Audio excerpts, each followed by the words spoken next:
magluluto tayo ng chop suey para may gulay, hindi puro karne lang. Pero yung sinahog natin dito ay chicken na buto-buto, then gizzard. Lagyan lang natin ng konting gulay, carrot, then beans, saka sayote, then maglagay pa tayo ng cabbage.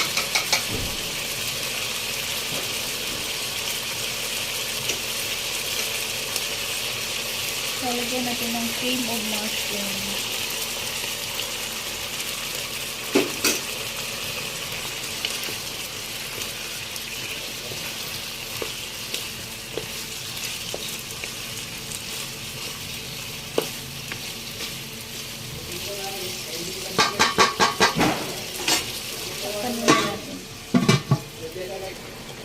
Then, i-add na natin yung cabbage.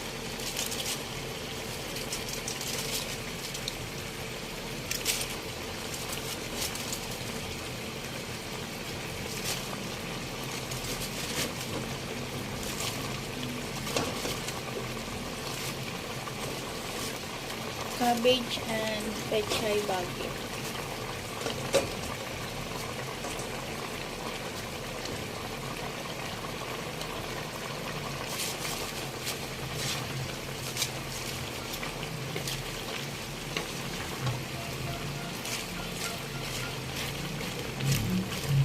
Diin-diin lang natin para hindi madurog yung ibang sahog.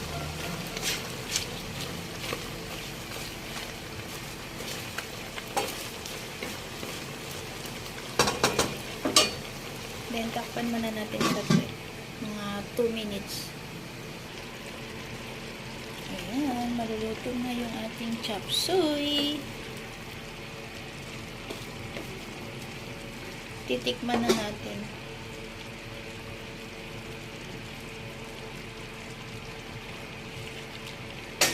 Wow, sobrang sarap.